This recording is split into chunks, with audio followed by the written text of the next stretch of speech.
Lanjut, Rasulullah Shallallahu Alaihi Wasallam bersabda, "Wahai kaum muslimin, jauhilah perbuatan zina karena padanya ada 6 macam bahaya. 3 yang pertama di dunia dan 3 yang kedua di akhirat." Bahaya balasan dosa zina di dunia adalah: 1. Lenyapnya cahaya dari mukanya. 2. Memperpendek umur. 3. Mengekalkan kemiskinan. Adapun bahaya balasan dosa zina di akhirat adalah: 1. Kemurkaan Allah Ta'ala. 2. Hisab, perhitungan yang buruk. 3. Siksaan di neraka. Masih mau coba-coba? Orang sering tidak menyadarinya, terlebih anak-anak muda yang tak mau berpikir jauh ke masa depan mereka, menuruti hawa nafsu, sementara mereka tak tahu bahaya di ujung sana tengah menunggu dan bisa menyulitkan masa depan dan kehidupannya. Pasti kemudian ada yang bertanya, bagaimana jika kemudian hasil dari zinanya pada masa lalu, masa mudanya diresmikan dalam pernikahan? Tidakkah berarti itu sudah menebusnya? Nggak segampang itu kawan. Menikah dan zina adalah 2 hal yang berbeda, tak bisa disubstitusikan satu dengan lainnya. Menikah adalah anjuran, ibadah, dan bahkan sunnah, sedangkan zina adalah dosa. Meskipun pasangan yang dulu berzina kemudian menikah, ini tidak berarti dosanya gugur. Utang dosa masa lalu tetap harus dibayarkan. Dan kita sekarang sudah sama-sama mengetahui apa obat dan penebusnya. Betul saudaraku, tidak lain dan tidak bukan adalah bertobat kepada Allah. Mari beristighfar kepada Allah Subhanahu wa Ta'ala. Tunaikan sholat tobat sebagai penebusan dosa di masa lalu. Seberapa banyak? Saya pun tak tahu pastinya. Yang jelas lakukan saja hingga kita merasa pertolongan Allah telah mendekat dan hadir di tengah kehidupan kita. Mungkin masa lalu tak bisa diulang, dosa yang telah dilakukan tak mungkin pula ditarik kembali dan dibatalkan. Tapi ada satu hal yang masih bisa kita lakukan selain terus bertobat, memohon ampun kepada Allah, yaitu dengan menutupinya menggunakan amal kebaikan yang lebih banyak jumlahnya.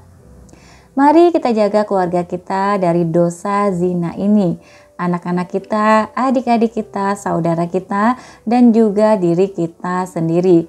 Terlalu berat akibat yang akan dihasilkan dari dosa yang masyhur ini. Selain pada dirinya, dosa ini akan pula menyeret orang-orang terdekatnya. Kalau sudah demikian, kesulitan akan menjadi bagian dari kehidupannya. Tentu kita tidak ingin hal itu terjadi. Semoga Allah menghapus seluruh kesalahan dan dosa-dosa kita di masa yang lalu karena kebodohan dan nafsu kita. Amin. Allahumma amin. Dosa yang dibiarkan tak ubahnya seperti memelihara ular berbisa di dalam rumah. Ia akan membahayakan seluruh penghuninya. Begitu waktunya tiba, ia akan mencelakakan juga membinasakan. Lanjut, penghalang yang kedua. Kebanyakan masalah yang dialami oleh manusia adalah karena ulahnya sendiri. Tak mau belajar ilmunya, susah dinasihati oleh ulama dan bertindak semau hawa nafsunya. Saya langsung saja kawan-kawan, karena untuk bicara tentang penghalang datangnya rezeki level 9 yang kedua ini memang tidak perlu berbelit-belit dan harus langsung menjurus pada intinya, karena bab ini sedemikian pentingnya untuk segera Anda ketahui dan sadari. Dan faktor penghalang yang kedua itu adalah sifat sombong. Ya, betul, sombong adalah faktor penghalang yang besar bagi datangnya rezeki level 9. Bahkan jika sekarang Anda sudah tahu bahwa cara mendatangkan rezeki level 9 adalah dengan melazimkan istighfar sekalipun, hal itu tidak akan berhasil jika kita masih memelihara sifat sombong ini. Mulut kita bisa saja berzikir, melafalkan dan melazimkan istighfar, tapi pikiran dan hati kita masih sombong untuk mengakui kita punya salah. Maka bisa dipastikan rezeki level 9 tidak akan muncul dalam kehidupan Anda. Kita ini sering aneh, sudah berdua-duaan dengan Allah pun dalam kondisi bermunajat di tengah malam saat tak ada manusia lain yang tahu, bahkan ekstrimnya doa pun sampai tak bersuara karena doanya di dalam hati. Masih juga hatinya sombong mengakui dosa-dosa dan kesalahan. Apa buktinya? Kita masih saja menyalahkan orang lain, pihak lain saat bermunajat. Munajat kita keluhannya adalah, kenapa si fulan jahat kepada saya? Kenapa sulit hidup saya? Dan seterusnya. Jika ini masih sombong mengakui, kita ini masih sombong mengakui setiap butir dosa kita. Masih saja memikirkan sebabnya kesulitan yang dialami datangnya dari luar diri. Itulah sombong. Padahal sudah tinggal berhadap-hadapan berdua dengan Allah saja. Masih tetap ada yang ditutup-tutupi. Sungguh rugi kawan-kawan, dan inilah yang menyebabkan tak banyak yang mampu mendapatkan rahasia dari keberlimpahan rezeki level 9 ini. Lanjut, kejahatan tertua. Ingat kisah tentang Nabi Adam alaihi salam. Tatkala beliau pertama kali diciptakan Allah Subhanahu wa ta'ala, menyuruh semua penghuni surga untuk bersujud menghormati Nabi Adam alaihi salam.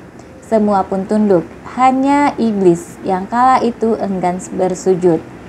Dan karena ulah iblis ini, kemudian iblis mendapatkan tempat kekal di neraka.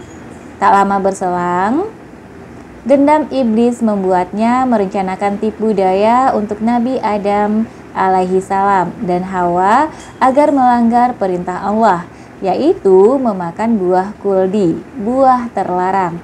Alhasil, karena hal ini, Nabi Adam alaihi salam dan Hawa kemudian diusir dari surga dan turun ke bumi. Ada yang menarik dari dua kejadian tersebut. Jika kawan-kawan perhatikan, pasca kejadian itu, Nabi Adam alaihi salam meminta ampun dan kemudian Allah mengampuninya, menjadikannya nabi dan khalifah di muka bumi. Sementara iblis pasca kejadian pembangkangannya tetap saja kekal abadi di neraka seperti yang telah divoniskan sejak lama. Apa yang membedakan keduanya? Padahal keduanya sama-sama terdakwa. Apa hal yang menjadikan satunya diampuni sementara yang lain tidak terampuni? Ulama besar asal Indonesia yang namanya begitu masyhur di dunia, Syekh Imam An-Nawawi Al-Bantani, menjawab hal ini dalam kitab beliau Nasyaihul Ibad. Beliau menjelaskan, meskipun sama-sama berdosa, dosa Nabi Adam alaihi salam adalah dosa yang disebabkan oleh nafsu, rasa keingintahuan, dan dosa karena nafsu masih dapat diampuni. Memang begitu fitrahnya manusia, ingin tahu, ingin mencoba. Meskipun karena nafsu inilah akhirnya banyak di antara kita yang terjerumus dalam dosa karena melanggar apa yang sudah Allah tetapkan untuk dilarang. Namun tidak demikian dengan dosanya iblis. Dosanya bukan karena nafsu, rasa ingin tahu, melainkan karena dilatar belakangi oleh kesombongannya. Iblis merasa bahwa ia lebih baik, lebih mulia, dan lebih senior dari Adam alaihi salam. Dan kesombongannya inilah yang tidak ditolerir oleh Allah Subhanahu wa ta'ala. Sebagaimana Allah berkata, kesombongan adalah selendangku, keagungan adalah sarungku. Siapa melepaskan salah satu pakaian itu dariku, maka aku memasukkannya ke neraka jahanam. Hadis riwayat Ibnu Majah dan Ibnu Hibban. Dan ini pun berlaku untuk kita semua. Kawan-kawan yang dirahmati Allah, Tak ada di hari ini manusia yang tak terlepas dari dosa. Seperti kata Kang Opik dalam lagunya, "Ku buka jendela pagi dan dosa pun menghampiri." Sulit rasanya di dunia yang seperti sekarang ini kita bebas dari dosa. Baru buka mata saja dosa sudah datang. Dari mana? Bisa karena lupa bersyukur, padahal masih bisa terbangun dari tidur. Lupa berdoa setelah bangun. Bangun kesiangan gak sholat subuh. Pertama-tama mata melek yang diingat dunia bukannya Allah. Buka mata yang dicari HP dan cek layar notifikasi. Bahkan tak jarang ada orang-orang yang baru melek saja mulutnya sudah berdosa karena mengucapkan umpatan. Rupanya karena kesiangan dan terlambat berangkat kerja. Hehehehehe. Ayo, siapa yang ngerasa? Ngaku kan? Ya, itulah kita, saya dan Anda. Pasti pernah mengalaminya. Tapi saya yakin itu hanyalah karena nafsu sesaat, karena keserakahan, karena kecintaan yang berlebihan, karena menginginkan kesenangan, karena ingin bebas dan sejenisnya yang belum mampu kita kendalikan. Yang terpenting asalkan kita tidak sombong dan langsung ingat, langsung bersujud mengakui kesalahan dan meminta ampun kepada Allah. Insya Allah tak ada yang menghalangi datangnya ampunan Allah lengkap dengan akibat positifnya. Apa itu? Tentu saja hadirnya rezeki level 9 dalam kehidupan kita insya Allah. Tipe yang mana kita? Terkait hubungan erat antara manusia dengan dosa dan kesalahan, sekilas rasanya membuat kita jadi pesimis bahwa kita bisa terlepas dari dosa. Tak ada satupun manusia di dunia ini yang tak luput dari khilaf dan salah. Hanya saja dalam hal ini ada 6 jenis golongan manusia yang berbeda sikapnya terhadap dosa. Tinggal sekarang pertanyaannya adalah, di manakah posisi kita atas dosa? 1. Pendosa tipe pertama. Pendosa tipe yang pertama ini adalah mereka yang melakukan dosa meski tahu ilmunya. Rajin datang ke majelis ilmu, rajin mendengarkan ceramah agama dan sejenisnya. Namun terhadap dosa, sikapnya lunak dan tak terjaga. Ilmunya bagaikan piring dan gelas perak yang dipajang di almari rumah-rumah mewah. Dibeli, dimiliki tapi tak dipakai. Dan hanya dijadikan sebagai hiasan keindahan rumahnya, bukan menjadi manfaat bagi penghuninya. Ilmu yang dipelajari hanya sebagai gagah-gagahan di hadapan manusia lainnya. Seringnya datang ke majelis taklim untuk menunjukkan kerajinannya dalam mencari ilmu. Namun sayangnya ilmunya hanya berperan sebagai hiasan, sama sekali tidak berperan sebagai jalan keselamatan. Inilah pendosa tipe pertama. 2. Pendosa tipe kedua. Pendosa tipe yang kedua ini adalah mereka yang tidak tahu sedang melakukan dosa. Tidak tahu karena tidak mau tahu dan tidak mau belajar mana yang halal, mana yang haram. Jika dinasihati, enggan menyediakan waktu dan kerendahan hati untuk mendengarkan. Jika diajak ke majelis ilmu, selalu menolak karena merasa tak punya waktu yang bisa diluangkan. Alhasil, dirinya makin terjerat dan terikat dengan dosanya, sampai-sampai tak bisa lagi membedakan antara mana yang nikmat, mana yang istidraj. Inilah pendosa tipe kedua. 3. Pendosa tipe ketiga. Pendosa tipe ketiga adalah mereka yang melakukan dosa secara diam-diam. Saat di depan khalayak mereka menunjukkan akhlak mulia, tapi saat sendiri ia bermaksiat kepada Allah. Dia menjadi golongannya orang fasik dan orang munafik. Apa yang ditampilkannya hanyalah untuk mendapatkan penghormatan dari manusia. Sombong dan bangga diri akan menjadi dosa turunannya. Inilah tipe pendosa yang ketiga. 4. Pendosa tipe keempat. Pendosa tipe keempat ini sedang marak dan sedang populer-populernya. Mereka adalah yang tidak malu berbuat dosa dan malah berbangga dengan dosanya. Dosa dikemas menjadi kemodernan, kekerenan, dan kekinian, dan tren pergaulan. Berdalih dengan kebebasan berekspresi, hak azazi manusia, dan segala rupa. Bangga karena merasa limited edition, padahal sejatinya dia sedang merusak hati dan jiwanya dengan beban dosa yang semakin lama semakin berat.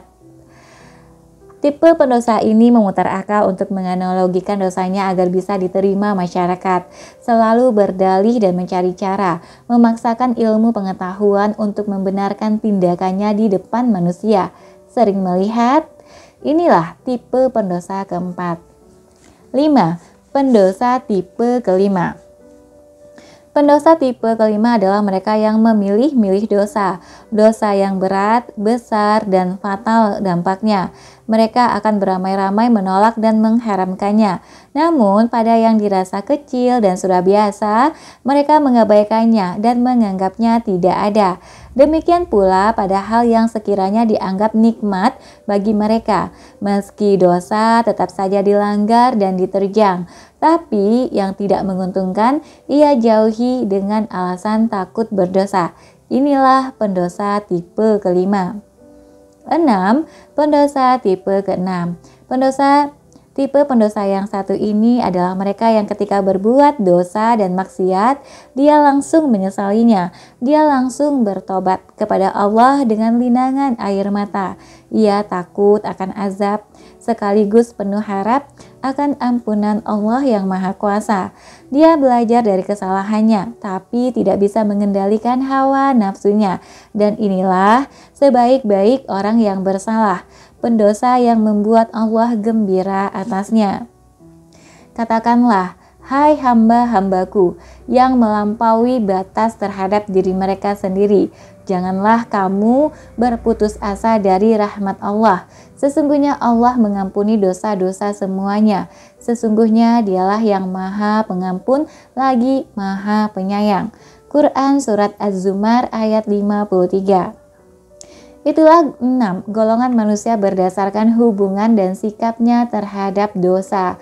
Saya malu bertanya ini ke kawan-kawan semua, karena pertanyaan ini juga tertuju untuk saya. Dan tipe pendosa yang manakah kita? Semoga Allah mengampuni semua dosa dan kesalahan kita. Amin. Lanjut, istighfar sebagai kunci kebangkitan. Kawan-kawan yang dirahmati Allah, sudah sejauh ini lembar demi lembar kawan-kawan baca. Harapan saya, kita sudah sama-sama mengerti dampak dari dosa dan maksiat yang selama ini kita tumpuk di dunia. Kita semua ingin kaya, kita semua ingin sejahtera.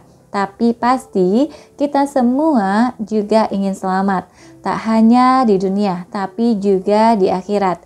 Besar harapan saya, kita sama-sama menjadi kawan yang sukses dunia, lalu berkumpul juga di surga. Amin.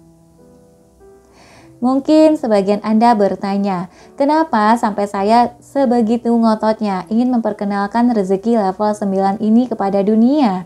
Jawabannya, karena saya sudah jenuh melihat banyaknya kehidupan yang jatuh di depan mata saya. Sudah terlalu banyak saya melihat orang-orang yang jatuh bangun menghidupi keluarganya, mencari nafkah yang tak seberapa, tapi kesibukan dan kesulitan yang ditanggungnya luar biasa. Saya tidak ingin kawan-kawan menjadi manusia yang rugi dan habis energi karena berkutat dari satu masalah besar ke masalah besar yang lain, dari satu azab ke azab yang lainnya, lantaran karena tumpukan kesalahan yang tidak segera kita istighfari. Di samping itu, saya merasa teramat sedih melihat bangsa ini yang semakin lama semakin terpuruk sendi-sendinya. Harus ada satu solusi yang secara lahir dan batin bisa menyelesaikan itu semua.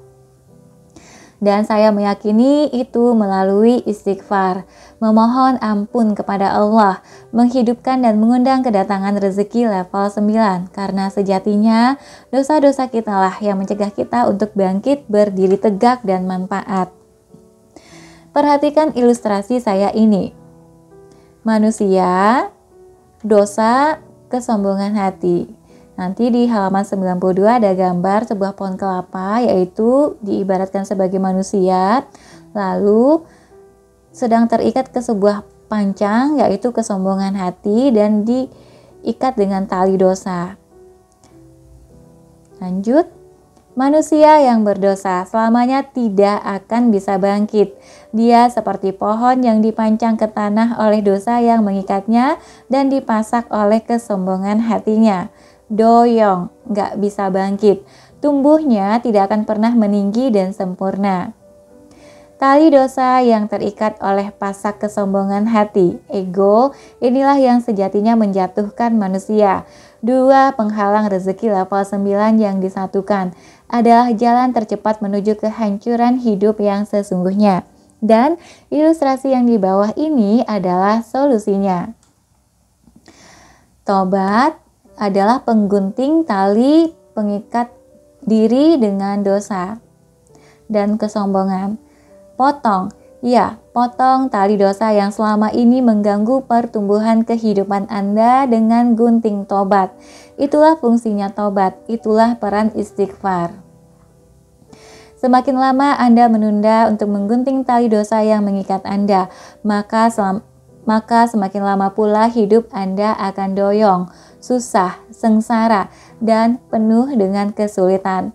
Karena begitu Anda potong, Anda akan bisa kembali bangkit berjaya dan berguna lagi. Karir Anda, bisnis Anda, rezeki Anda, dan kehidupan Anda akan kembali kokoh dan bertumbuh, insya Allah. Inilah kawan-kawan yang dirahmati Allah, rezeki level 9. Rezeki yang dihadirkan melalui istighfar, rezeki yang dihadirkan melalui bertobat kepada Allah, rezeki yang hadir bukan lagi karena kita meminta, tapi karena memandang Allah sudah jatuh cinta. Tapi karena memang Allah sudah jatuh cinta. Mana lagi yang lebih nikmat dari kehidupan yang penuh dengan kecukupan, ditambah tidak punya masalah dengan yang punya jagat raya. Dan jika Anda mau kedua hal itu, mulai sekarang bertobatlah kepada Allah. Potong tali yang selama ini menghambat kebangkitan kita. Karena penyesalan tanpa bertobat, sama halnya seperti membiarkan tali yang mengikat kehidupan kita terus mengekang kita selamanya. Lepas semua pasak kesombongan dan tunduk dalam pengakuan dosa di hadapan Allah Azza wa Jalla. Insya Allah saya berkenan menjadi kawan dalam upaya bersama-sama meminta ampunan kepadanya. Kesombongan itu merugikan. Ia menahan ilmu yang akan masuk ke diri seseorang, juga menahan keluarnya kebaikan dari hati seseorang, hingga tanpa sadar umurnya berkurang tanpa adanya amal kebaikan yang bisa dijadikan bekal. Workbook Rezeki Level 9.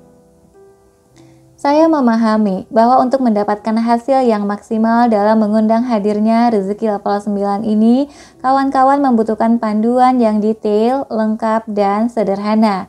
Untuk itu, saya menciptakan workbook yang bertujuan untuk mendampingi Anda selama 100 hari pertama dalam upaya menghadirkan rezeki level 9 dalam hidup Anda. Tentu, agar hasilnya lebih powerful dan nyata, saran saya, kawan-kawan segera mengunduh workbook tersebut dan mulai melakukan checklist activity yang terdapat di dalamnya. Jika Anda benar-benar melakukannya, saya yakin rezeki level 9 akan hadir dalam kehidupan Anda kurang dari 100 hari. Teman-teman bisa download workbooknya di sini, bit.ly/, ini bit.ly ya, rezeki level 9. Selamat praktik. Lanjut, lembar wasiat kekayaan. Wasiat para teladan. Orang-orang besar di dunia tidak pernah meninggalkan harta warisan untuk generasi sesudahnya. Mereka lebih senang meninggalkan keteladanan, karena itu jauh lebih berguna. Keberadaan rezeki level 9 sudah ada sejak lama. Rahasia istighfar sebagai solusi dari semua persoalan sudah pernah terbukti nyata dan diabadikan dalam kitab suci sebagai pedoman untuk kita. Banyak pembelajaran yang bisa kita ambil jika mau memanfaatkannya. Banyak hikmah jika mau mengupasnya. Dari rendahan jadi pimpinan. Ingatkan Anda ketika Nabi Adam diusir oleh Allah dari surga karena melanggar larangannya? Pasti tahu. Hasilnya, Nabi Adam alaihi salam diusir oleh Allah untuk turun ke bumi dan menyesallah Nabi Adam alaihi salam atas perbuatannya. Ceritanya tidak berhenti sampai di sini. Dikisahkan Nabi Adam alaihi salam kemudian bertobat dan meminta ampun kepada Allah selama 600 tahun lamanya. Bahkan dalam riwayat lain yang saya baca dikisahkan bahwa pada 300 tahun pertamanya sejak Nabi Adam alaihi salam diturunkan ke bumi, beliau tidak pernah berani melihat ke langit karena malunya kepada Allah Subhanahu wa taala. Hanya istighfar dan meminta ampun kepada Allah lah yang terus Nabi Adam lakukan selama itu. Pantaslah kalau kemudian doa ini pun Allah abadikan ke dalam Al-Quran sebagai pelajaran bagi kita semua. Rabbana zolamna anfusana wa illam takfir lana warhamna lanakunanna minal khosirin. Ya Tuhan kami telah menganiaya diri kami sendiri, dan jika Engkau tidak mengampuni kami dan memberi rahmat kepada kami, niscaya pastilah kami termasuk orang-orang yang merugi. Quran Surat Al-A'raf ayat 23. Dan akhirnya ampunan Allah pun turun bagi Nabi Adam alaihi salam. Beliau diampuni, diangkat menjadi nabi yang pertama dan khalifah di muka bumi. Coba simak sejenak. Perhatikan bagaimana seorang yang diusir menjadi manusia rendahan karena statusnya sebagai manusia yang terusir, lantas menjadi seorang yang mulia karena diberi amanah sebagai khalifah. Istighfar mampu membuat seseorang yang dipandang rendahan menjadi pimpinan seketika jika Allah sudah berkehendak, dan istighfar itulah yang mengundang datangnya kehendak Allah. Rahasia Nabi Adam alaihi salam ini juga bisa berlaku untuk saya dan Anda. Siapa yang hidupnya saat ini masih di bawah? Siapa yang masih disepelekan orang lain dan dipandang rendah? Siapa yang sudah lama bekerja masih saja jadi bawahan? Karir mandek dan susah naik pangkat, diremehkan sosial karena status kekayaan. Pakailah amalan Nabi Adam ini, minta ampun kepada Allah, gunakan rezeki level 9, insya Allah ini akan mampu mengantarkan kita dari rendahan jadi pimpinan. Habis gelap terbitlah terang dan gampang. Meskipun judul subbab ini mengandung kalimat habis gelap terbitlah terang, namun saya pastikan bahwa ini bukanlah kisah tentang Raden Ajeng Kartini, melainkan adalah pelajaran hikmah dari kisah Nabi Yunus alaihi salam yang mulia. Karena putus asanya dalam berdakwah, Nabi Yunus lantas bergegas pergi meninggalkan umatnya. Ikut perahu rombongan pedagang, dipikirnya akan mengantarkan pada kehidupan baru dan umat baru yang lebih baik. Rupanya kehendak Allah berkata lain. Nabi Yunus dibuang oleh teman seperjalanannya yang meyakini bahwa di antara mereka terdapat orang yang bersalah yang telah mengundang datangnya bencana. Nabi Yunus terpilih sebagai orang yang dibuang dalam undian karena kehendak Allah Subhanahu wa taala. Pelajaran pertama, orang yang berdosa mengundang bencana. Kawan-kawan yang dirahmati Allah, jika kita sering dapat masalah hidup, jangan-jangan karena kita sendirilah yang mengundangnya, dan tidak hanya itu, dosa yang kita buat juga ternyata akan merugikan orang-orang terdekat kita. Pelajaran kedua, dosa kita akan berdampak pada orang-orang di sekitar kita. Lanjut ke kisah Nabi Yunus alaihi salam. Selepas dibuang ke laut, terseret oleh derasnya ombak lautan. Nabi Yunus pun seolah tak mungkin terselamatkan. Dan belum selesai cobaan pertama, disusul segera cobaan berikutnya. Nabi Yunus dimakan ikan besar. Di dalam perut ikan, Nabi Yunus mengalami sebenar-benarnya kegelapan. Karena Nabi Yunus kala itu tertutup oleh 3 kegelapan. Kegelapan pertama adalah gelapnya perut ikan. Kegelapan kedua adalah gelapnya di dalam lautan. Kegelapan ketiga adalah gelapnya malam. Itulah gelap yang segelap-gelapnya menyelimuti Nabi Yunus alaihi salam. Mungkin kalau dibahasakan dengan bahasa anak sekarang, sudah jatuh tertimpa tangga. Setukang-tukangnya sekalian sama cat seember dan puluhan batu bata. Begitulah kira-kira.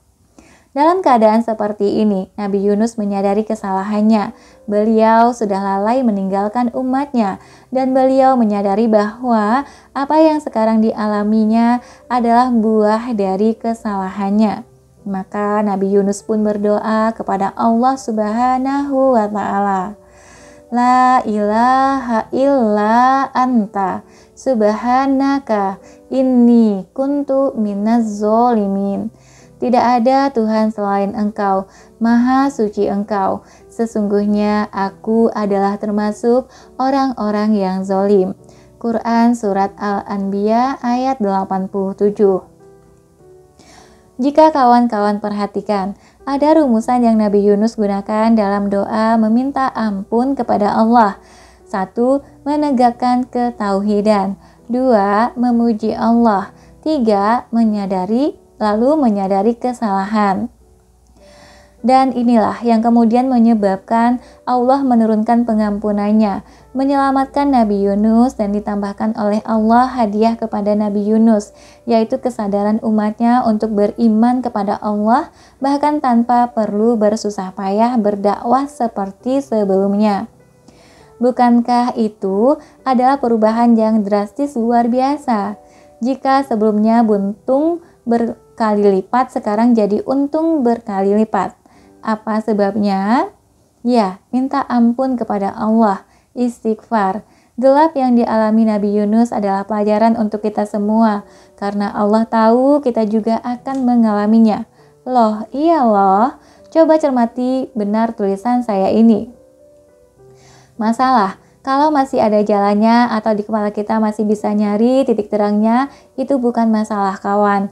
Bisa jadi itu memang sekadar cobaan, ujian, atau memang Allah hendak mendatangkan rezeki melalui persoalan yang dimunculkan. Tapi namanya gelap, sulit buat kita mikirin jalannya.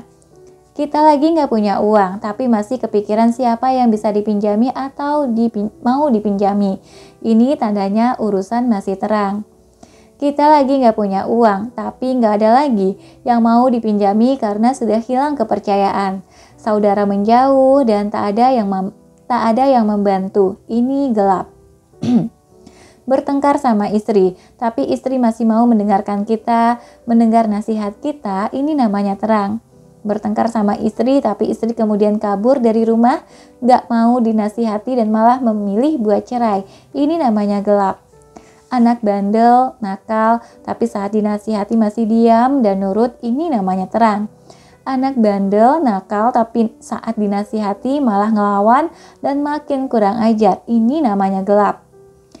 Tanggungan banyak, mesti bayar ini dan itu, pendapatan pas-pasan, tapi pas akhir bulan selalu ada saja sumber rezeki dadakan yang bisa kita pakai untuk nutupin tanggungan, walau was-was, ini namanya terang.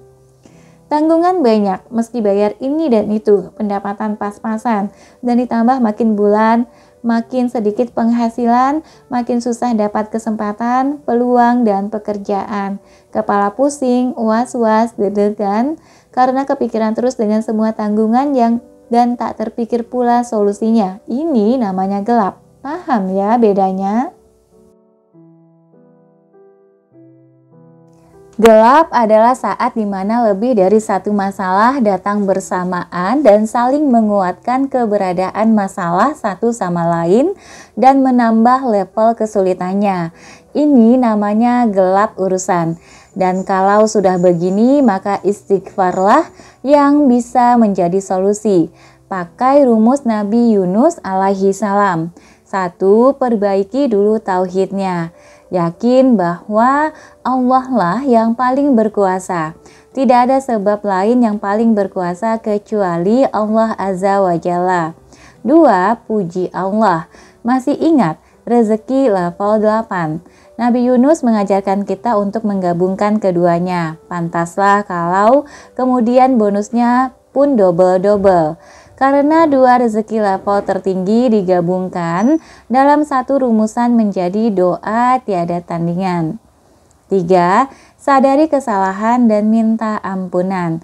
Dan inilah pembuka keran solusinya. Minta ampun atas dosa dan kesalahan yang kita lakukan. Akan mampu menghadirkan datangnya pertolongan Allah untuk kita. Semoga dengan amalan rezeki level 9 inilah kita semua mampu terbebas dari segala urusan yang masih gelap, menuju solusi yang terang benderang. Amin. Allahumma amin. Lanjut, rahasia dua raja. Manusia teladan yang lain yang mengamalkan amalan rezeki level 9 ini adalah nabi yang sekaligus raja terkaya di dunia sepanjang masa. Dialah Nabi Sulaiman bin Daud alaihi salam. Tidak ada yang meragukan hal ini. Seluruh dunia bersepakat bahwa Raja Sulaiman atau Salomon adalah raja dengan limpahan kekayaan yang belum tertandingi. Saya sendiri tak kaget karena rupanya Nabi Sulaiman alaihi salam pun juga menjalankan amalannya, rezeki level 9. Rabbi firli wa habli mulkalla yang bagi li ahadim mim ba'di innaka antal wahhab. Ya Tuhanku, ampunilah aku dan anugerahkanlah kepadaku kerajaan yang tidak dimiliki oleh seorang jua pun sesudahku, sesungguhnya Engkaulah yang Maha Pemberi. Quran Surat Syad ayat 35. Itulah isi doa Nabi Sulaiman alaihi salam yang Allah abadikan di dalam Al-Quran. Tak hanya Nabi Sulaiman, ayahnya yang juga seorang raja yang mewariskan kerajaan kepada Nabi Sulaiman, yaitu Nabi Daud alaihi salam, juga membangun fondasi kesuksesannya sebelum dilanjutkan sang putra dengan rahasia yang sama, meminta ampun kepada Allah. Dan Daud mengetahui bahwa kami mengujinya, maka ia meminta ampun kepada Tuhannya, lalu menyungkur, sujud dan bertobat. Quran Surat Syad ayat 24. Makin masuk akal rasanya kenapa kerajaan dan kekayaan Nabi Sulaiman disebut-sebut sebagai yang termakmur dan terkaya sepanjang sejarah umat manusia, karena ayah dan anak. Keduanya membangun itu semua dengan jalan terus memohon ampunan dan senantiasa melepaskan diri dari berdosa kepada Allah. Ayah dan anak sama-sama mengamalkan istighfar sebagai amalannya, memohon ampun kepada Allah sebagai kebiasaannya. Nah, sudah tahu sekarang rahasia dari dua raja terkaya? Jika rajin memohon ampun kepada Allah, Tuhan sekalian alam telah terbukti menjadi rahasia kekayaan dari kedua raja ini. Lalu kenapa kita yang belum kaya raya ini tak mau mengikuti jejaknya? Padahal syaratnya teramat mudah, murah dan nyaris tanpa lelah, yaitu beristighfar kepada Allah. Amalan manusia pilihan. Wahai sekalian manusia, tobatlah beristighfar kepada Allah, karena aku selalu bertobat kepadanya dalam sehari sebanyak 100 kali. Hadis riwayat Muslim. Kalau yang satu ini sudah pasti sangat dikenali amalannya. Kebiasaan beliau Nabi Muhammad SAW yang satu ini sudah teramat masyhur di kalangan kaum muslimin. Tak ada satupun orang yang ragu akan kebenaran kebiasaan Rasulullah SAW yang satu ini, beristighfar kepada Allah setiap hari. Setiap hari Nabi Shallallahu Alaihi Wasallam beristighfar minimal 70-100 kali. Padahal yang kita tahu Allah telah menjaga beliau dari dosa dan kesalahan, maksum. Tapi kenapa Nabi Shallallahu Alaihi Wasallam masih melakukan istighfar? Bukankah ini sesuatu yang harus kita teliti? Saya meyakini bahwa setiap peristiwa selalu ada alasannya. Itulah yang saya kemukakan dalam buku Life Science. Ngomong-ngomong, Anda perlu baca masterpiece saya yang pertama itu. Dijamin terkaget-kaget dan mempercepat kesuksesan. Begitu kata sahabat saya, Mas Ipo Santosa. Tentulah Nabi Shallallahu Alaihi Wasallam beristighfar bukan karena alasan yang sama seperti alasan saya dan Anda beristighfar, yaitu untuk melebur dosa atau minta rezeki. Tapi lebih dikarenakan Nabi Muhammad Shallallahu Alaihi Wasallam ingin menunjukkan kepada kita, ingin mengajarkan kepada kita, dan ingin mewasiatkan kepada kita bahwa sebenarnya istighfar inilah yang bisa menjadi wasiat yang paling ampuh dan paling sakti dalam menemani keseharian kita, yang mampu mempermudah jalan ikhtiar kita dan mampu menyelesaikan segala bentuk persoalan kehidupan kita. Barang siapa yang senantiasa beristighfar, maka Allah akan memberikan kegembiraan dari setiap kesedihannya dan kelapangan untuk setiap kesempitannya dan memberinya rezeki dari arah yang tidak disangka-sangka. Hadis riwayat Abu Daud, Ibnu Majah, dan Ahmad. Itulah rezeki level 9 yang para nabi pun ternyata juga gemar melazimkannya sebagai wasilah bagi datangnya kemudahan dan banyaknya pertolongan Allah dalam setiap jengkal dakwah mereka. Tentu masih banyak nabi lain yang juga menjadikan istighfar sebagai sebab keberhasilan mereka seperti Nabi Nuh, Nabi Ibrahim, Nabi Musa, dan nabi-nabi lainnya. Semoga kawan-kawan termotivasi untuk meneliti lebih jauh tentang hal ini agar semakin yakin dan semakin bersemangat mengamalkan istighfar, sebab dari datangnya rezeki level 9. Rezeki yang dicintai Allah dan diamalkan oleh para nabi bukanlah bualan yang saya berikan kepada Anda di awal-awal mengenalkan rezeki level 9 ini, karena memang demikian faktanya. Salah satu kerugian orang yang memelihara dosa ialah dia tidak mampu memahami nasihat, tak mampu melihat keteladanan, dan tak berniat untuk berbuat kebaikan. Hidupnya diisi dengan kebanggaan, juga diisi dengan kemaksiatan. Lanjut, lembar amalan. Rahasia amalan rezeki saya. Manusia bisa hidup tanpa amalan, itu karena sifat Allah Ar-Rahman. Namun jika menghendaki hidup yang berkualitas, bermanfaat, dan kaya, amalan adalah cara termudah yang bisa membantunya. Ketika saya sedang ada dalam masa-masa yang sulit, saya sempat depresi dan frustrasi. Segala macam jalan saya coba, mulai dari ikut pelatihan wirausaha, training, seminar yang katanya bisa menaikkan omzet, dan macam-macam solusi pun saya coba. Tapi rupanya hasil yang saya dapatkan masih jauh dari yang saya harapkan, dan juga yang diharapkan oleh orang-orang yang nagih utang ke saya. Hehehehe. Soalnya saat itu saya sedang menanggung kerugian yang cukup besar dari salah satu bisnis saya di masa lalu, yang saya yakini bisnis itu hancur berkeping-keping karena saya yang salah.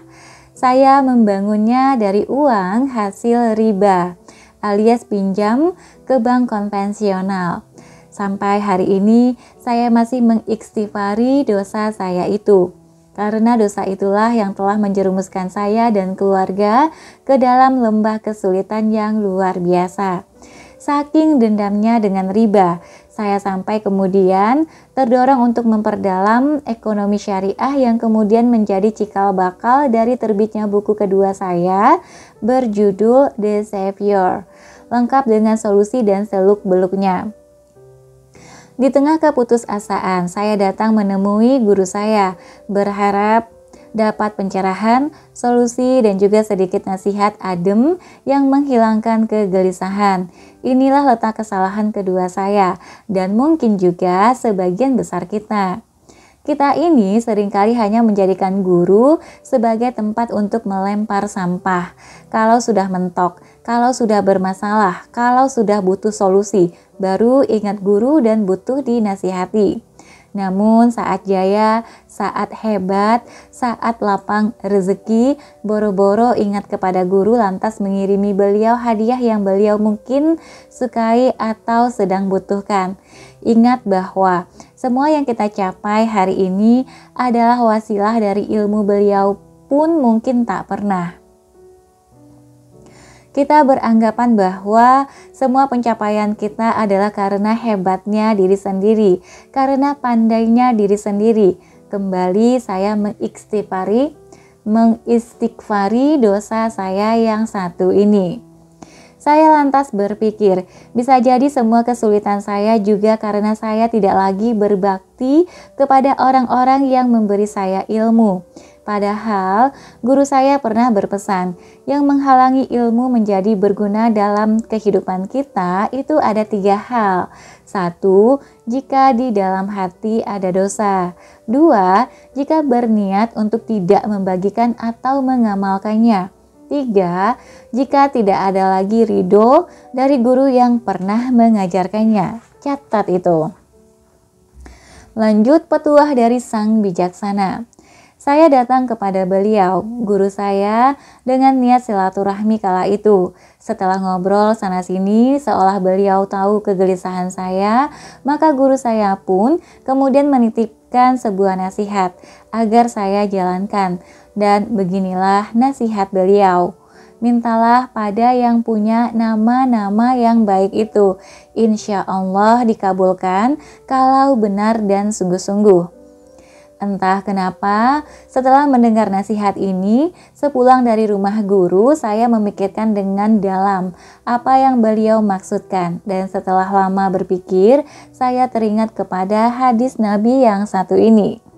Saya meminta kepadamu dengan perantara semua nama-namamu yang engkau gunakan untuk menamakan dirimu, atau yang engkau turunkan dalam kitabmu, atau yang engkau ajarkan kepada seseorang di antara makhlukmu, atau yang engkau simpan sebagai rahasia di sisimu. Hadis riwayat Ahmad, Ibnu Hibban, dan disahihkan Syu'aib al-Arnaut. Astagfirullahalazim. Saya sering membaca hadis ini, namun kali ini saya membacanya dengan menangis, seolah seperti orang yang kehausan di tengah padang pasir setelah sekian lama, lantas melihat oase di depan mata. Merinding, bahagia, sedih, menyesal, takut, dan merasa bodoh bercampur semuanya. Betapa tololnya, kemana saya selama ini? Teringat selama 6 tahun ketika di pesantren dulu, saya melakukannya, saya membacanya. Dulu, ketika saya masih mengabdi di pesantren Ustadz Yusuf Mansur, beliau mengajak kami semua para santri dan para asatids, dewan guru, beserta seluruh karyawan untuk mendawamkan bacaan wirid Ya Fattahu Ya Rozak selepas sholat wajib. Alasannya kala itu sangat sederhana. Kami butuh bantuannya Allah. Kami butuh rezeki dari Allah untuk membeli tanah sekaligus bisa membangun pesantren yang sekarang menjadi kampung Quran di Ketapang, Tangerang. Dan benarlah bantuan pun datang silih berganti, mengalir dan terus mengalir hingga mimpi besar itu terwujud seperti yang saat ini bisa kawan-kawan saksikan. Saya kurang tahu alasan dibalik Ustadz Yusuf Mansur memilih Ya Fattah sebagai pendampingnya Ya Rozak. Namun dengan pola ini pula kemudian saya menyusun rumusan saya sendiri yang sekarang menjadi amalan harian saya. Amalan rezeki level 9. Perkenalan saya dengan ilmu dan kekuatan rezeki level 9 pun jelas membuat saya begitu menyadari bahwa segala kesulitan saya adalah karena dosa dan kesalahan saya sendiri.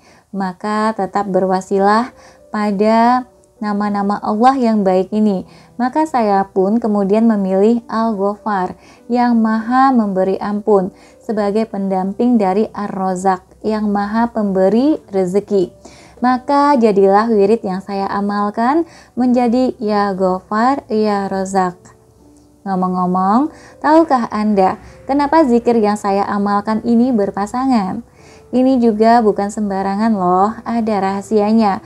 Dan sebagai bonus untuk Anda karena sudah membeli buku ini, maka saya akan bocorkan rahasia besarnya untuk Anda semua. Tapi ingat, ini tetaplah rahasia. Bocoran dari para malaikat. Malaikat adalah makhluk yang paling dekat dengan Allah, taat dan tanpa komplain. Keimanannya stabil dan pastilah berilmu. Dan saya mendapatkan ilmu rahasia ini dari para malaikat. Loh, bukan sok kenal, tapi memang begitulah rahasianya. Ini buktinya. Mereka malaikat menjawab, Maha suci Engkau, tidak ada yang kami ketahui selain dari apa yang telah Engkau ajarkan kepada kami. Sesungguhnya Engkaulah yang maha mengetahui lagi maha bijaksana. Quran Surat Al-Baqarah ayat 32. Lanjut, para malaikat itu berkata, apakah kamu merasa heran tentang ketetapan Allah? Itu adalah rahmat Allah dan keberkatannya dicurahkan atas kamu, hai ahlul bait. Sesungguhnya Allah maha terpuji lagi maha pemurah. Quran Surat Hud ayat 73. Nah kan, malaikat saja kalau menyebut nama Allah selalu memasangkan nama-namanya. Ini membuktikan itulah cara yang lebih baik. Bocoran dari para penghuni surga. Memangnya saya pernah ke surga? Ya pasti belum lah. Pakai ditanya. Tapi saya dapat juga nih bocorannya. Sesungguhnya kami dahulu menyembahnya. Sesungguhnya dialah yang melimpahkan kebaikan lagi maha penyayang. Quran Surat At-Tur ayat 28. Lihat bagaimana cara penghuni surga nantinya memuji Allah, yaitu dengan memasangkan nama-namanya. Bocoran dari para nabi. Para nabi, doanya selalu dikabulkan oleh Allah dan ternyata rahasia mereka juga sama. Para nabi selalu berdoa dengan memasangkan Asmaul Husna. Perhatikan ini. Nabi Nuh, Ghafurur Rahim. Nabi Soleh, Qoribun Mujib. Nabi Ibrahim, Ghafurur Rahim, Tawwabur Rahim, Sami'ul Alim, Azizul Hakim. Nabi Lut, Azizul Hakim. Nabi Yakub, Alimuh Hakim, Ghafurur Rahim. Nabi Yusuf, Ghafurur Rahim, Alimul Hakim, Wahidul Qahhar. Nabi Su'aib, Rahimul Wadud. Nabi Musa, Ganiyun Hamid. Nabi Sulaiman, Rahmanir Rahim, Ghaniyun Karim. Nabi Isa, Azizul Hakim. Nabi Muhammad, Ghaniyun Halim. Catatan di atas saya ambil dari doa para nabi yang tercatat dalam Al-Quran. Uniknya, hampir semua doa para nabi ini dikunci dengan memasangkan Asmaul Husna. Tahu sekarang kenapa doanya para nabi itu begitu powerful, yaitu dengan memasangkan Asmaul Husna. Ngomong-ngomong, sadarkah Anda bahwa dari semua nabi yang saya tulis di atas, bahwa Nabi Ibrahim adalah nabi yang paling banyak tercatat memasangkan nama Allah dalam Al-Quran? Pantas saja doa Nabi Ibrahim sampai hari ini masih bisa kita temui hasilnya. Dan inilah sebagian doanya Nabi Ibrahim yang hari ini kita saksikan menjadi kenyataan. Ya Tuhanku, jadikanlah negeri ini Mekah, negeri yang aman, dan jauhkanlah aku beserta anak cucuku daripada menyembah berhala-berhala. Quran Surat Ibrahim ayat 35. Ya Tuhan kami, sesungguhnya aku telah menempatkan sebahagian keturunanku di lembah yang tidak mempunyai tanaman-tanaman di dekat rumah Engkau, Baitullah yang dihormati. Ya Tuhan kami, yang demikian itu agar mereka mendirikan sholat. Maka jadikanlah hati sebagian manusia cenderung kepada mereka dan beri rezekilah mereka dari buah-buahan, mudah-mudahan mereka bersyukur. Quran Surat Ibrahim ayat 37. Ya Tuhanku, jadikanlah aku dan anak cucuku orang-orang yang tetap mendirikan sholat. Ya Tuhan kami, perkenankanlah doaku. Quran Surat Ibrahim ayat 40. Dan lihat saja betapa makmurnya Jazirah Arab saat ini. Minyak di mana-mana, gas alam dan berbagai kekayaan alam di sana melimpah luar biasa dan makmur juga negara dan masyarakatnya. Padahal jika dilihat pakai akal logika, gak mungkin rasanya tanah tandus berpasir itu akan menjadi deretan negara terkaya di dunia. Selain itu, dari jalur keturunan beliau telah lahir begitu banyak nabi dari kalangan Bani Arab dan Bani Israel, hingga beliau pun dijuluki sebagai bapaknya para nabi. Pantas saja, sungguh pantas, karena Nabi Ibrahim ternyata tahu kunci doa yang baik dan benar. Sesungguhnya telah ada suri tauladan yang baik bagimu pada Ibrahim. Surat Al-Mumtahanah ayat 4. Saya baru tahu maksudnya kata teladan ini. Selain teladan dalam urusan akhlak, ternyata kita juga harus mencontoh teknik rahasia Nabi Ibrahim ini dalam berdoa, yaitu dengan memasangkan nama-nama Allah dalam doa kita.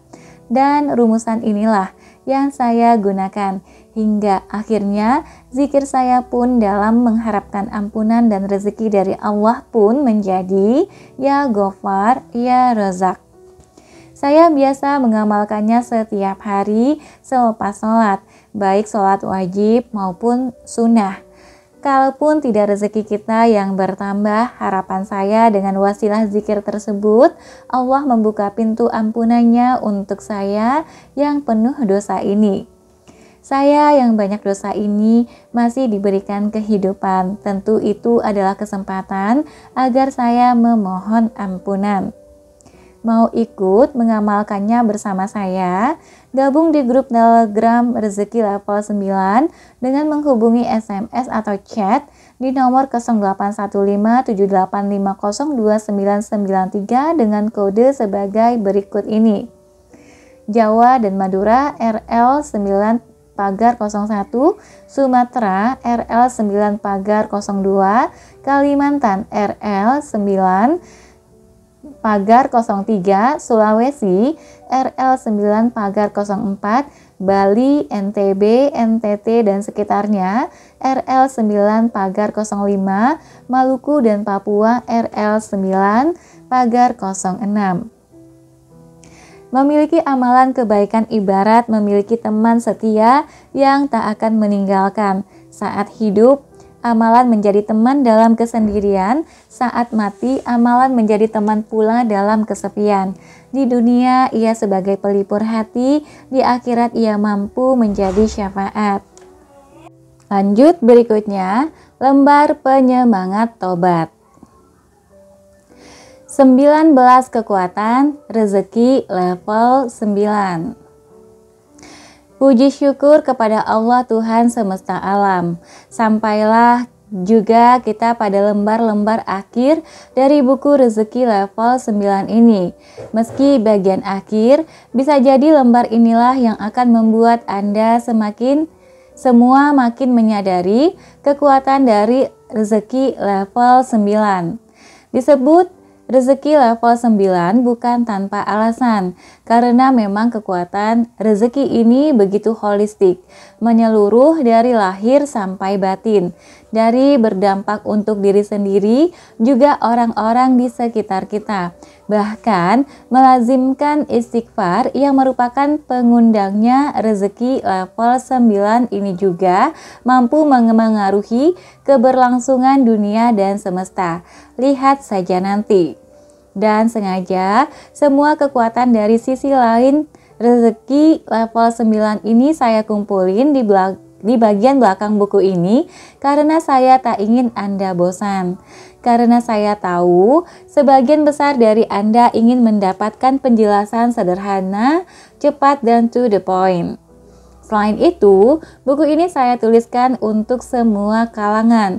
Bagi saudara saya yang beragama lain selain Islam, bagian ini boleh Anda abaikan, namun juga tak ada salahnya jika Anda ingin membacanya sebagai tambahan pengetahuan yang mungkin akan berguna dalam kehidupan Anda. Dan inilah 19 kekuatan rezeki level 9 untuk Anda. 1. Dicintai Allah.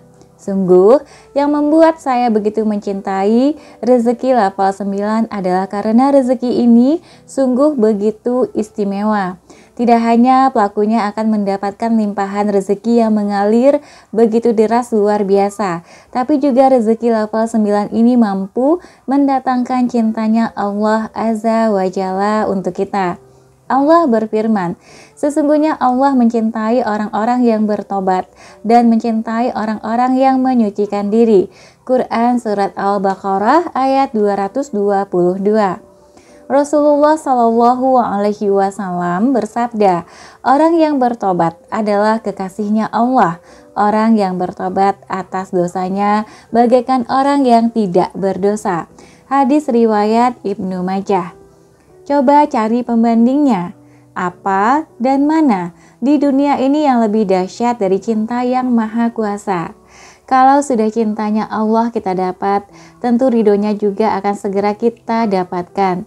Jika sudah demikian, usaha kita, bisnis kita, urusan kita, kehidupan kita, pastilah insya Allah semuanya akan dilancarkan, dimudahkan, dan bebas hambatan. Ketika cintanya Allah telah ditujukan untuk kita, maka dunia ini akan ditundukkan di bawah kakimu. Cintanya akan menghalangi datangnya kesulitan bagimu, karena Allah tak rela hamba yang dicintainya hidup dengan berbagai kesulitan. Cintanya akan mendekatkan kemudahan bagi kehidupanmu, karena Allah ridho akan hidupnya orang-orang yang tidak bermaksiat kepadanya. Dan istighfarlah yang mampu mengundang cintanya Allah untuk kita. Masih ragu mengamalkan rezeki level 9? Berarti Anda bersiap kehilangan cinta yang paling besar di alam semesta. 2. Membuat Allah gembira. Kalau bisa membahagiakan orang tua kita saja sudah membuat kita senang bukan kepalang, bayangkan jika Anda menjadi penyebab bahagia. Bayangkan jika Anda menjadi penyebab bagi gembiranya Tuhan seluruh alam. Dan untuk melakukan itu, Anda tak butuh banyak tingkah dan banyak gaya.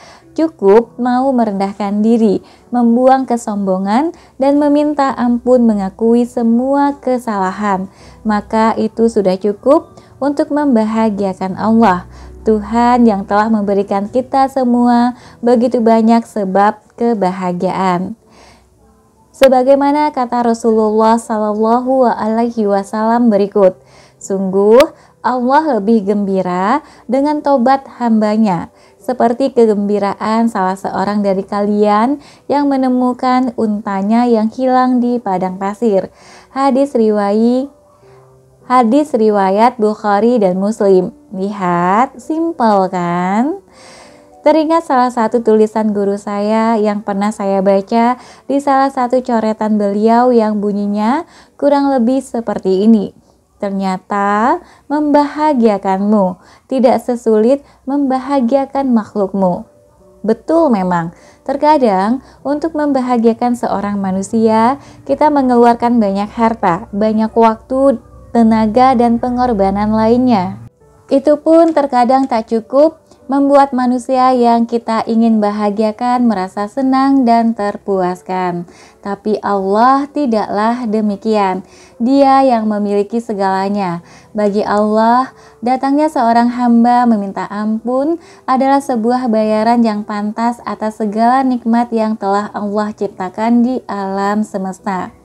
Ayo saudaraku, kita bahagiakan Allah sekarang juga dengan beristighfar sebanyak-banyaknya. 3. Dosa-dosa diampuni. Kalau yang ini tentu sudah jelas.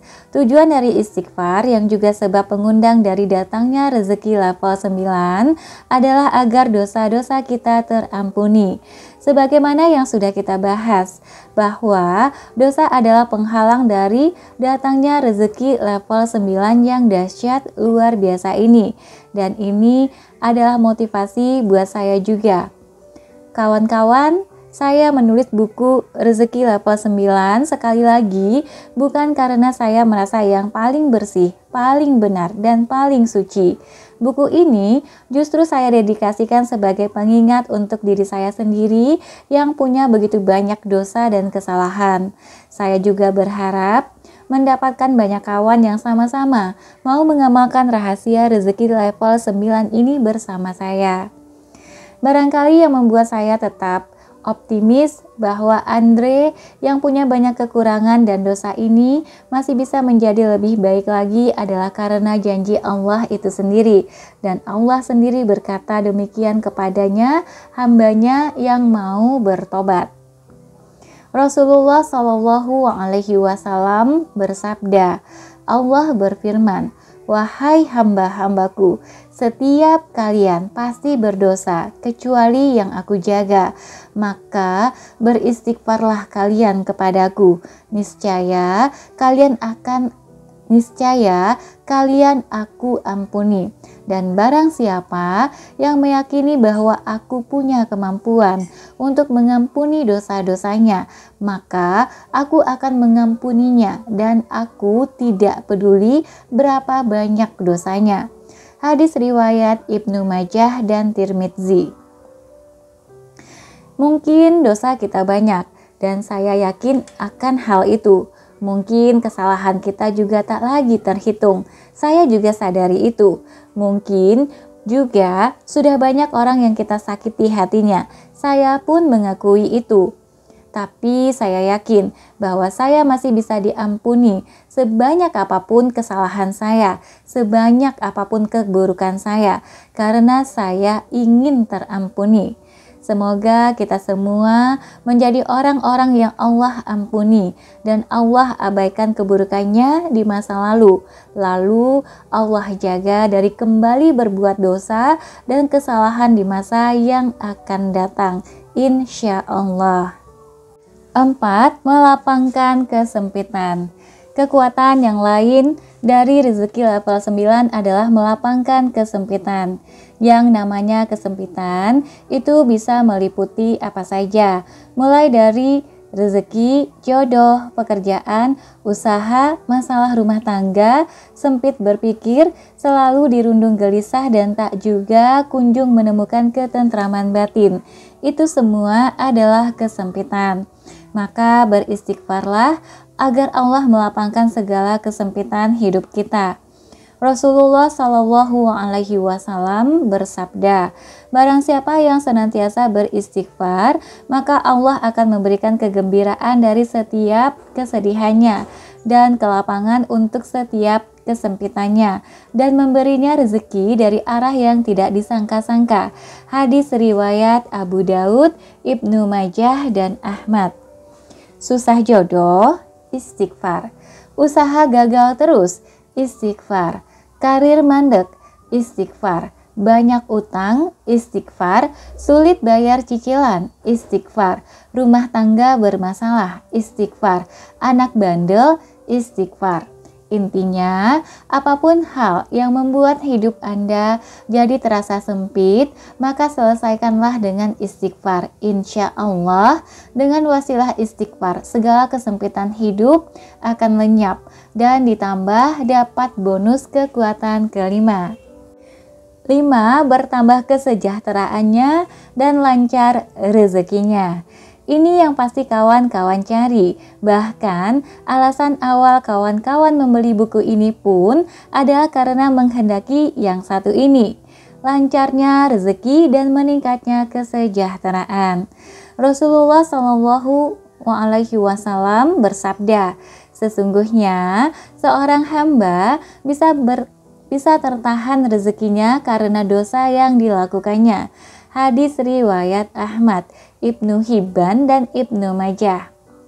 Jelas bahwa istighfar yang sejatinya juga merupakan upaya untuk kita bisa terampuni dosanya, adalah cara yang paling efektif untuk melancarkan rezeki dan meningkatkan kesejahteraan. Ini yang namanya kekuatan. Sudah untung dapat rezeki, plus ekstranya dosa kita diampuni.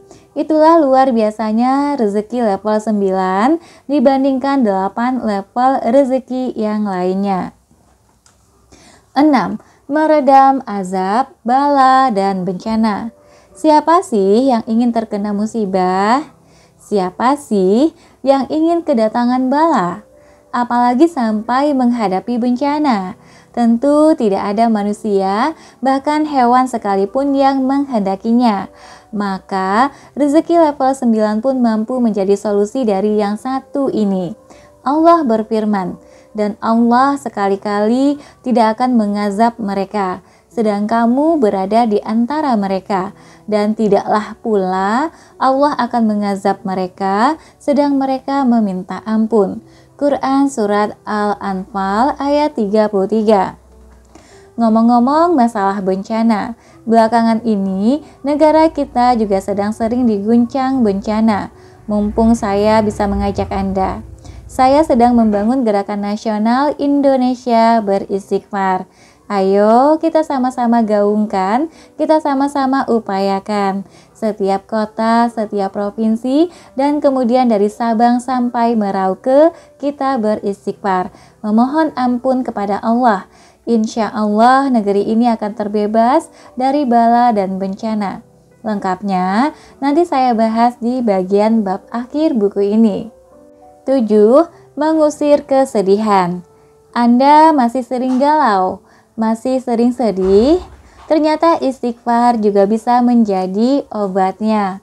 Rasulullah bersabda, barang siapa yang senantiasa beristighfar, maka Allah akan memberikan kegembiraan dari setiap kesedihannya dan kelapangan untuk setiap kesempitannya, dan memberinya rezeki dari arah yang tidak disangka-sangka.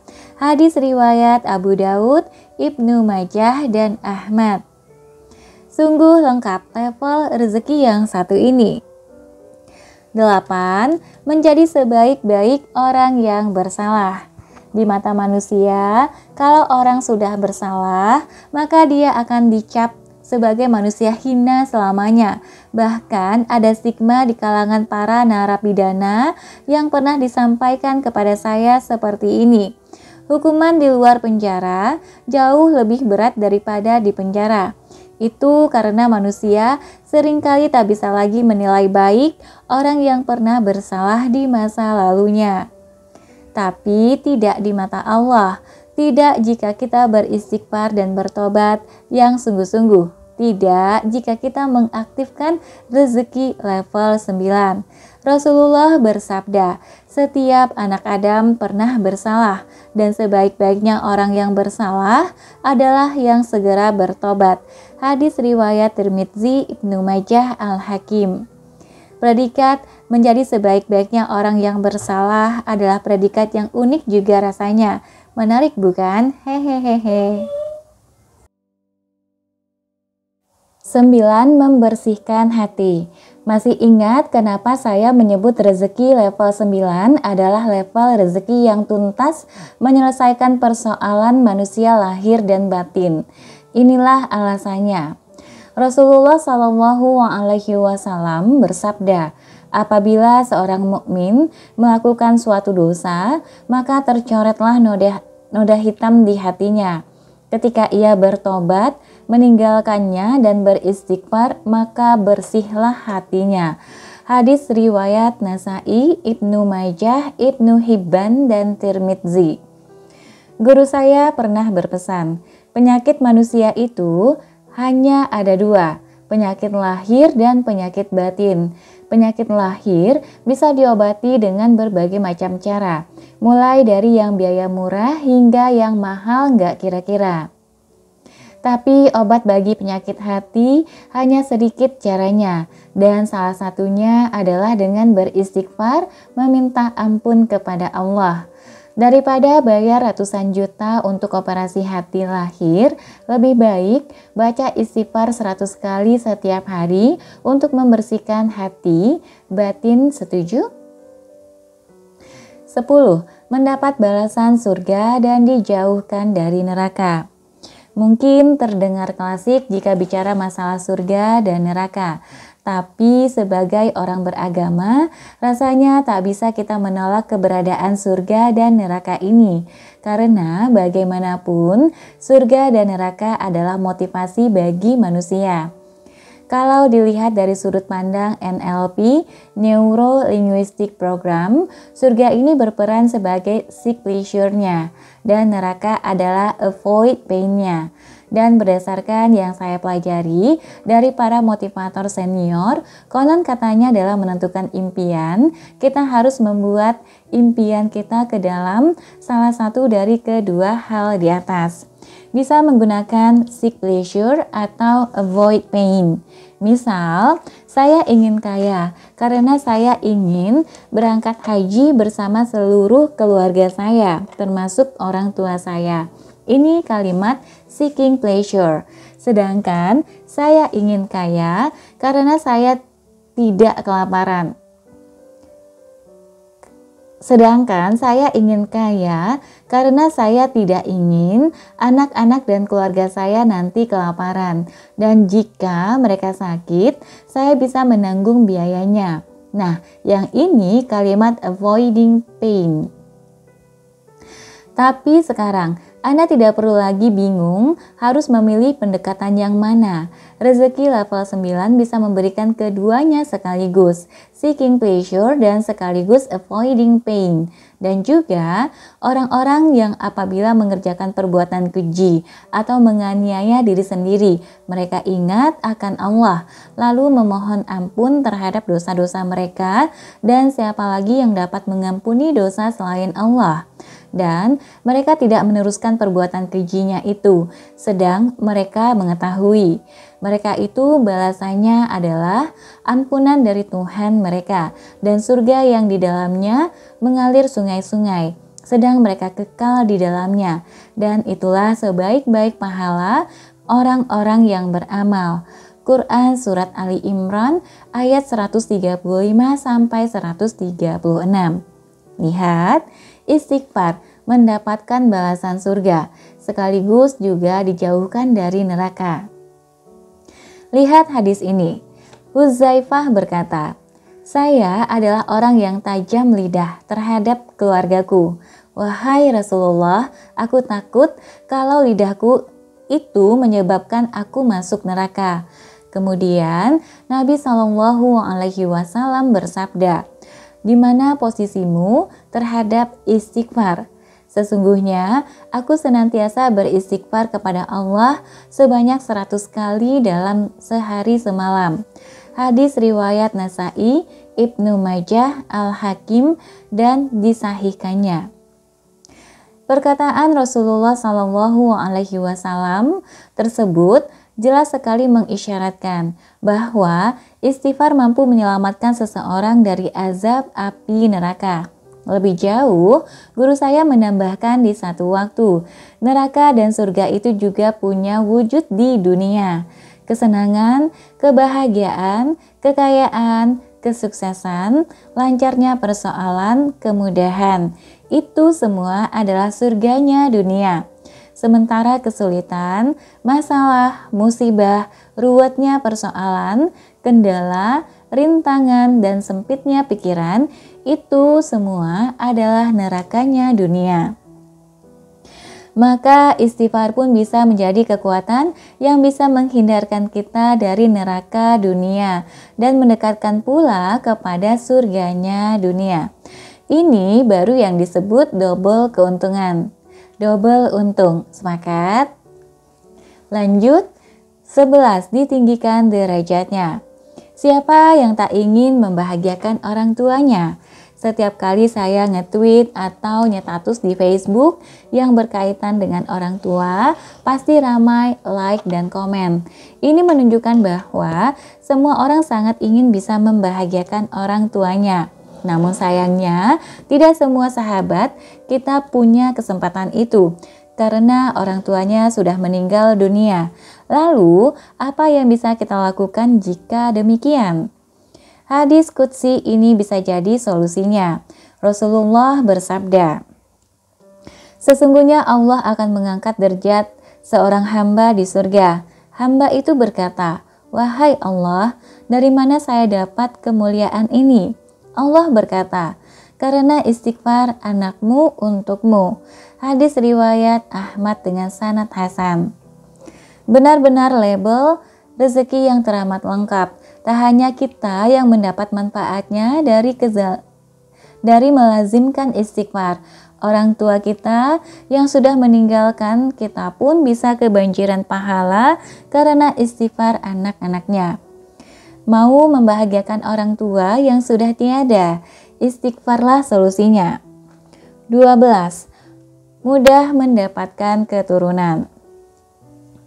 Sudah banyak yang membuktikan terapi istighfar sebagai salah satu cara mempermudah datangnya keturunan yang tak kunjung datang. Allah berfirman, maka aku katakan kepada mereka, mohonlah ampun istighfar kepada Tuhanmu. Sesungguhnya Dia adalah Maha Pengampun. Niscaya Dia akan mengirimkan hujan kepadamu dengan lebat dan memperbanyak harta dan anak-anakmu. Dia akan mengirimkan hujan lebat kepadamu. Dia akan mengirimkan hujan kepadamu dengan lebat dan memperbanyak harta dan anak-anakmu, dan mengadakan untukmu kebun-kebun dan mengadakan pula di dalamnya untukmu sungai-sungai. Quran Surat Nuh ayat 10-12.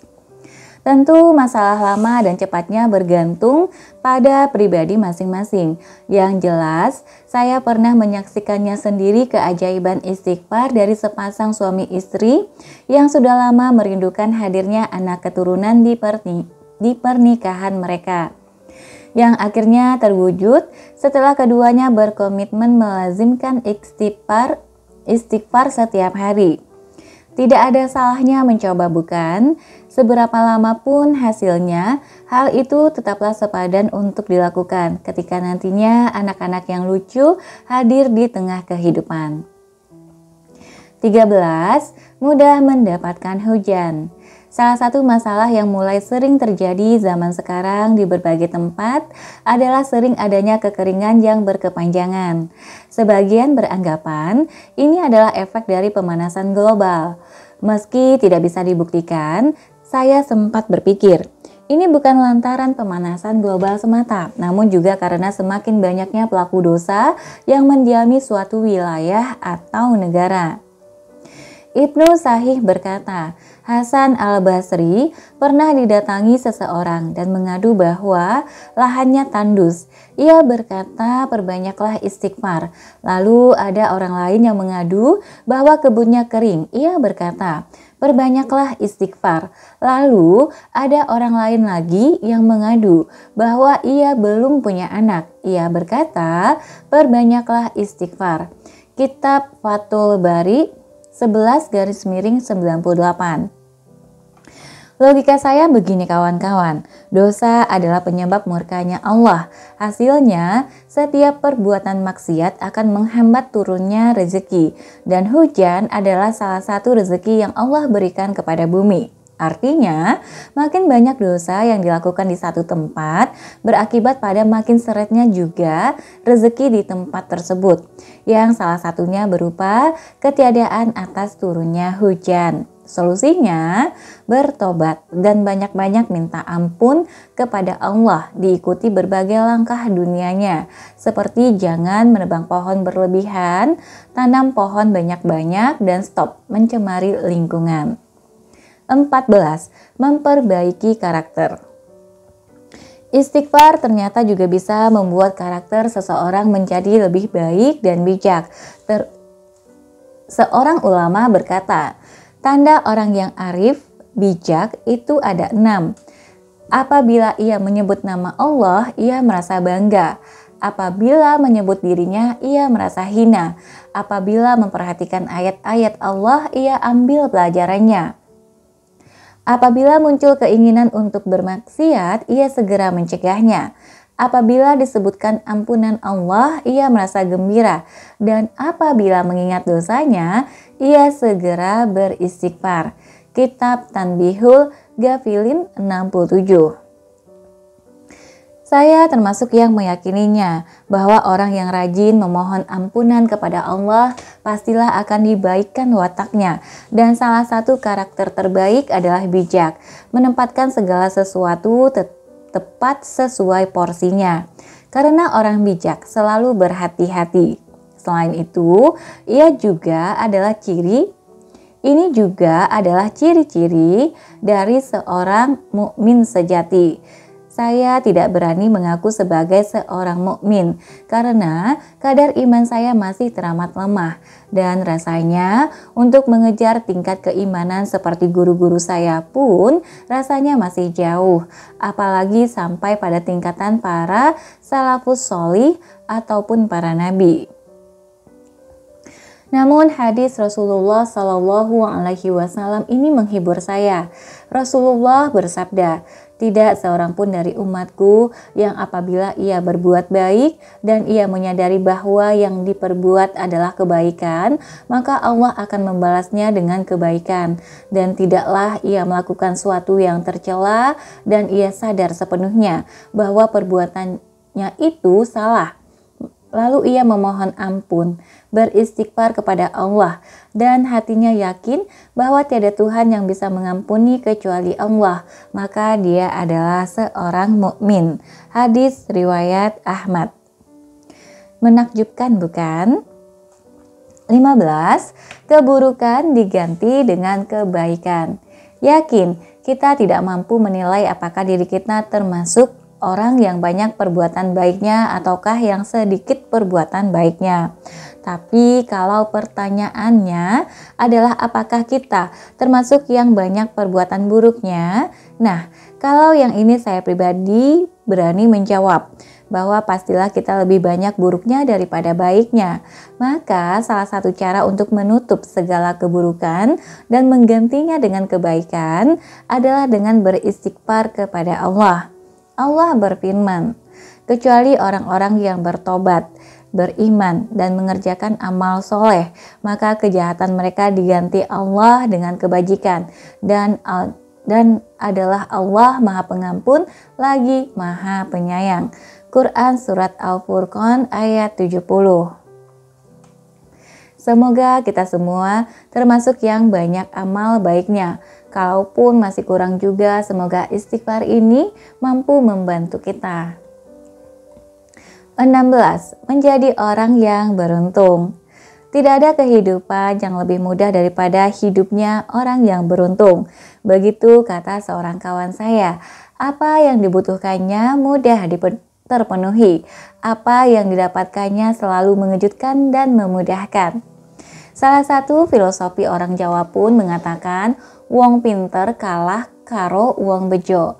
Artinya, orang yang pintar akan kalah oleh orang yang beruntung. Nah, pertanyaannya, bagaimana cara jadi manusia yang beruntung? Yang jelas bukan dengan minum obat herbal. Allah berfirman, dan bertobatlah kamu sekalian kepada Allah, hai orang-orang yang beriman, supaya kamu beruntung. Quran Surat An-Nur ayat 31. Jelas bukan? Bahwa untuk menjadi orang yang beruntung adalah orang yang tidak punya masalah dengan Allah Tuhan sekalian alam. Ingat bahwa tidak ada satupun kebaikan yang akan terjadi jika Allah tidak berkehendak, sebagaimana pula tidak ada satupun keburukan yang akan terjadi jika Allah juga tidak berkehendak. Dan inilah salah satu cara yang paling masuk akal untuk menjadi orang yang beruntung, yaitu banyak-banyak meminta ampun, istighfar kepada Allah. Beruntunglah orang-orang yang menemukan istighfar yang banyak pada setiap lembar catatan harian amal mereka. Hadis riwayat Bukhari. Lanjut, 17, membuat setan kecewa dan berputus asa. Ini yang namanya sekali dayung 2-3 pulau terlampaui. Melazimkan istighfar tak hanya membuat dosa kita diampuni oleh Allah Subhanahu wa Ta'ala, tapi juga melancarkan rezeki dan berbagai manfaat lainnya, sekaligus senjata yang paling ampuh untuk mengalahkan setan seketika. Sesungguhnya setan telah berkata, "Demi kemuliaan-Mu ya Allah, aku terus-menerus akan menggoda hamba-hambamu selagi roh mereka ada dalam badan mereka, masih hidup." Maka Allah menimpalinya. "Dan demi kemuliaan dan keagunganku, aku senantiasa mengampuni mereka selama mereka memohon ampunan, beristighfar kepadaku." Hadis riwayat Ahmad dan Al-Hakim. Ali bin Abi Thalib pernah didatangi oleh seseorang dan berkata, "Saya telah melakukan dosa, bertobatlah kepada Allah dan jangan kamu ulangi," kata Ali. Orang itu menjawab, "Saya telah bertobat, tapi setelah itu saya berdosa lagi." Ali berkata, "Bertobatlah kepada Allah dan jangan kamu ulangi." Orang itu bertanya lagi, "Sampai kapan?" Ali menjawab, "Sampai setan berputus asa dan merasa rugi." Kitab Tanbihul Ghafilin 73. Tidak perlu pakai tim pemburu setan untuk mengalahkannya, karena istighfar sesungguhnya adalah cara yang termudah untuk ruqyah. 18. Menambah kekuatan. Jika kita amati dari fakta sejarah bagaimana perjuangan para nabi dan para wali Allah pada zaman dahulu, medan dakwah mereka begitu luas dan berat, mampu berjalan ribuan kilometer dan mampu bertahan dalam keadaan-keadaan yang ekstrim sekalipun. Tentu saja hal ini membutuhkan kekuatan fisik dan mental yang sangat kuat, dan rupanya rahasianya juga ada pada istighfar. Sebagaimana yang diseru Nabi Hud alaihi salam, seperti yang kita pahami bersama, kaum Nabi Hud alaihi salam adalah salah satu kaum yang dianugerahi dengan kekuatan fisik yang luar biasa. Dan Hud berkata, "Hai kaumku, mohonlah ampun kepada Tuhanmu, lalu bertobatlah kepadanya. Niscaya Dia menurunkan hujan yang sangat deras atasmu, dan Dia akan menambahkan kekuatan kepada kekuatanmu. Dan janganlah kamu berpaling dengan berbuat dosa." Quran Surat Hud ayat 52. Untuk kawan-kawan yang sedang sakit dan tak kunjung sembuh, mudah lemah, capek, dan sejenisnya, bisa juga mencoba terapi istighfar ini sebagai sumber baru bagi datangnya kesembuhan dan kekuatan selain asupan makanan fisik yang dikonsumsi. Semoga wasilah istighfar juga mendatangkan kesehatan dan kekuatan untuk kita semua. Amin. 19. Mengikuti sunnah Rasul. Dan yang ini juga gak kalah penting, mengundang hadirnya rezeki level 9, juga berarti mengikuti amalan Nabi Shallallahu Alaihi Wasallam. Tentu kita sudah tak asing dengan amalan beliau yang satu ini. Abu Hurairah radhiyallahu anhu berkata, "Saya mendengar Rasulullah bersabda, Demi Allah, sesungguhnya aku minta ampun kepada Allah, beristighfar dan bertobat kepadanya dalam sehari lebih dari 70 kali. Hadis riwayat Bukhari. Kawan-kawan yang dirahmati Allah, bukankah selama ini kita mengaku cinta Nabi, mengaku ingin mengikuti sunnah Nabi, dan berbangga jika bisa mengikuti beliau? Namun sayangnya seringkali yang kita ikuti hanya cara beliau makan, cara beliau tidur, cara berpenampilan beliau, dan segala hal yang masih berkaitan dengan lahirnya saja. Tak banyak yang ingat bahwa istighfar ini juga merupakan sunnah beliau. Seolah istighfar hanya dianggap sebagai zikir pelengkap sholat semata. Padahal membaca istighfar setiap hari juga adalah amalan beliau yang beliau sangat cintai hingga beliau lakukan setiap hari. Maka tak salah jika ungkapan saya tentang rezeki level 9 adalah rezeki yang paling dicintai oleh Allah sebab kedatangannya diwasiatkan oleh para rasul amalannya dan dampaknya tuntas lahir batin bagi pelakunya. Di mana lagi amalan yang ketika Anda lakukan tak hanya rezeki yang Anda dapatkan, tapi juga cintanya Allah untuk kita. Sunnahnya Nabi sekaligus pula kita ikuti. Dosa-dosa diampuni, kesempitan dihilangkan, urusan dilapangkan. Dapat surga dan terhindar dari neraka, hatinya digembirakan. Meninggikan derajat orang tua, mudah mendapatkan keturunan. Pembentuk diri menuju manusia yang lebih baik dan bijak. Alam pun terpengaruhi oleh istighfar. Hasilnya, hujan mudah turun dan bencana dijauhkan. Sekaligus kita mengalahkan dan mengecewakan setan yang merupakan musuh yang paling nyata. Coba renungkan sekali lagi, mana lagi jenis rezeki yang paling pol dan yang paling mentok mulai dari sebab, alasan, amalan, dan hasilnya, kecuali rezeki level 9 ini. Dan masihkah kita tidak mau mengamalkannya dan tidak mau mengakui keberadaannya? Saya tak ingin lagi mengesampingkannya. Semoga Anda setuju dan mau bersama dengan saya mengamalkannya. Tidaklah menjadi soal jika kita dinilai salah di mata manusia, asalkan Allah tidak menilai serupa. Yakini saja bahwa manusia yang baik di mata Allah akan pula dimuliakan di hadapan makhluknya, entah bagaimanapun caranya. Harapan untuk Indonesia. Lanjut, harapan untuk Indonesia. Saya orang Indonesia dan saya bangga akan hal itu. Maka setiap kali saya menulis buku, saya selalu menyisipkan beberapa lembar untuk saya persembahkan khusus untuk negeri tercinta ini. Tak terlewat juga ketika saya menulis buku rezeki level 9 ini. Saya pun tetap menuliskan harapan saya untuk Indonesia, yang tentu saja ada hubungannya dengan rezeki level 9. Rumus kemakmuran Indonesia. Indonesia adalah bangsa yang besar, bangsa yang kaya raya, makmur dan begitu istimewa. Allah sudah melimpahkan begitu banyak nikmat dari langit, laut, bumi, dan yang terkandung di dalam bumi. Namun sepertinya masih juga ada yang salah di negeri ini, hingga beragam masalah muncul silih berganti. Musibah dan bencana juga sering menghampiri. Lewat buku ini, saya mengajak kawan-kawan semua, mari kita kembalikan negeri ini menjadi negeri yang makmur, sejahtera, terhindar dari azab, bala, bencana, dan mara bahaya. Kembali kuat berdaulat, aman bagi rakyatnya, hangat dan ramah bagi negara tetangganya, namun juga mampu menjadi poros kuat Asia bahkan dunia. Bagaimana caranya?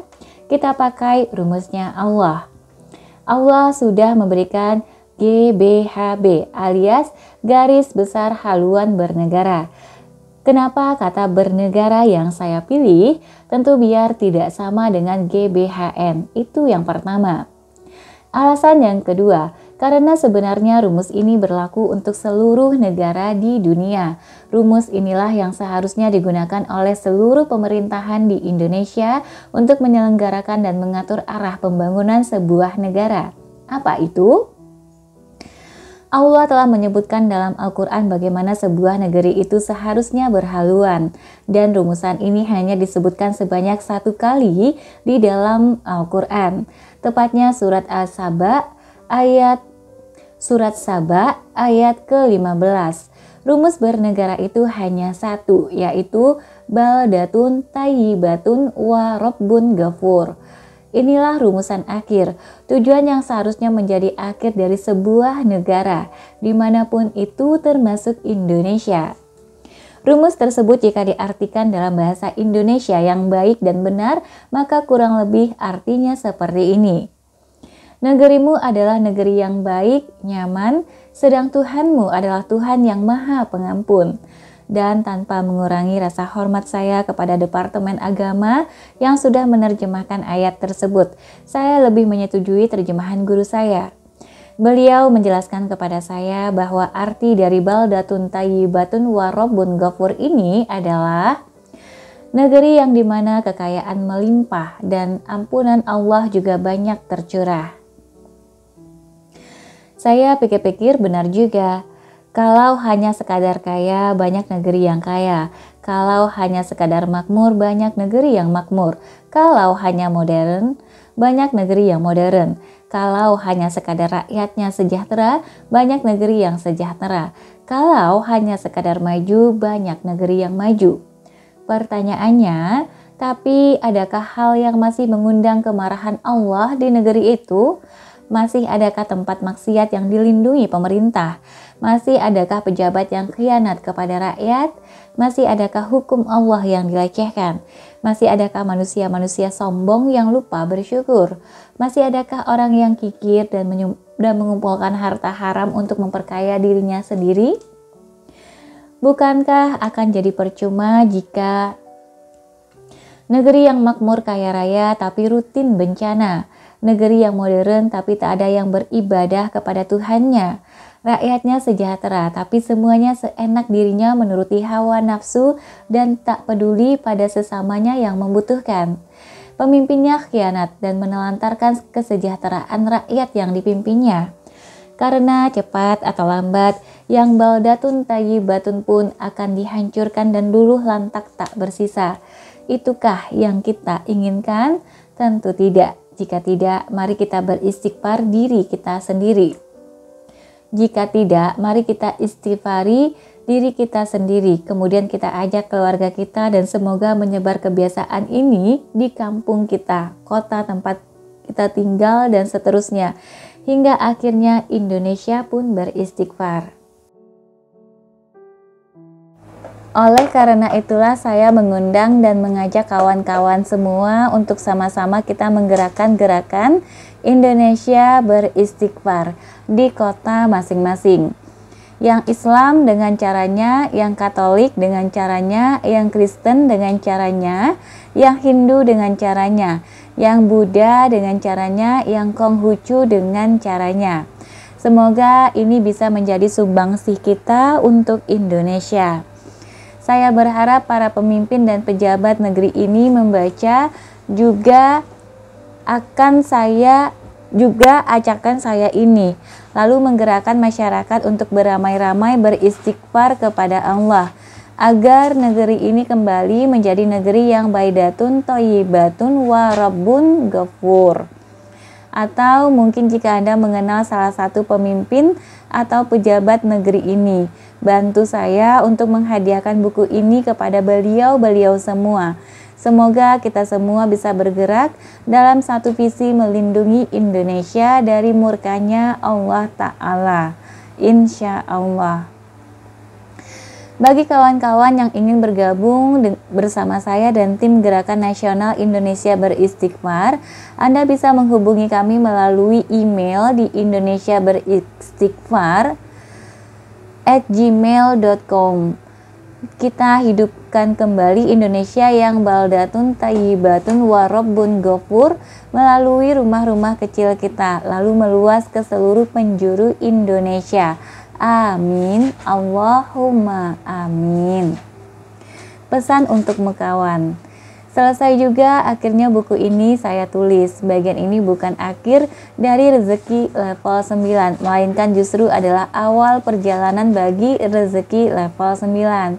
Sekarang telah banyak orang yang mengenali keberadaannya dan saya berharap sekarang saya memiliki banyak teman yang bisa saya ajak bersama-sama untuk mengamalkannya.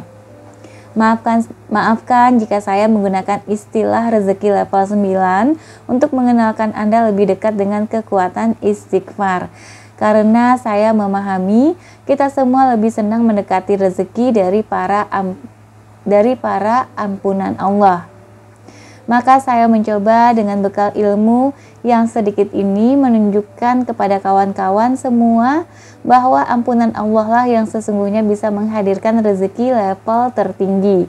Bukan berarti saya ingin mengajak Anda semua berpikir materialistis dan silau dunia.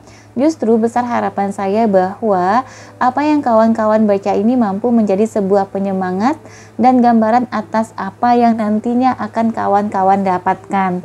Tapi perlu diingat bahwa sejatinya yang lebih penting bagi kita adalah turunnya ampunan Allah untuk kita semua.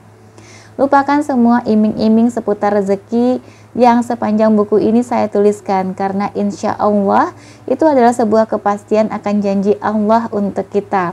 Fokus saja dulu untuk minta ampunan atas segala dosa-dosa kita. Habiskan energi untuk itu. Rezeki level 9 seperti sebuah jurus rahasia yang mampu mengenai dua sasaran sekaligus dalam sekali tembak. Ampunan Allah sekaligus hadirnya rezeki. Maka tak ada salahnya jika saya menyuguhkan kepada Anda semua sebuah solusi yang saya yakin kita semua membutuhkannya. Pesan saya untuk kawan-kawan semua, bahwa sesungguhnya ada dua masa depan yang harus kita pikirkan. Pertama, masa depan yang sebelum mati, dan yang kedua adalah masa depan sesudah mati. Jangan terlalu lama menghabiskan energi untuk masa depan yang sebelum mati. Sebanyak apapun yang dihasilkan dan dicapai, terbukti tak juga bisa dibawa. Tapi perbanyaklah persiapan masa depan yang sesudah mati. Karena nanti di sana tak akan ada lagi yang berguna kecuali amal kita. Dan meminta ampunan Allah selagi sempat adalah peluang yang paling mahal di dunia. Lebih mahal dari semua proyek yang Anda impikan, yakini itu. Melalui buku ini juga saya pribadi ingin menyampaikan permintaan maaf kepada kawan-kawan yang barangkali baik sengaja maupun tidak sengaja pernah saya kecewakan atau saya rugikan. Jika benar demikian, saya mengharapkan satu dari dua hal berikut. Hubungi saya, ingatkan saya atas kesalahan saya agar saya bisa meminta maaf secara langsung dan menebus kesalahan saya. Jika Anda tidak berkenan menghubungi saya, mohon ridho dan keikhlasannya untuk memaafkan segala kesalahan saya. Semoga bermanfaat kawan. Ingatkan saya dan jadilah teman saya dalam menjemput ampunan Allah Ta'ala. Dan sekali lagi, maafin Andre yang dulu, yang banyak buruknya dan banyak kurangnya. Salam untuk Anda dan keluarga dari saya Andre Raditya. Oke teman-teman, sampai di sini dulu untuk buku rezeki level 9. Nanti kita akan ketemu lagi di buku-buku yang lainnya. Semoga yang dibacakan bermanfaat. Sampai jumpa. Assalamualaikum warahmatullahi wabarakatuh.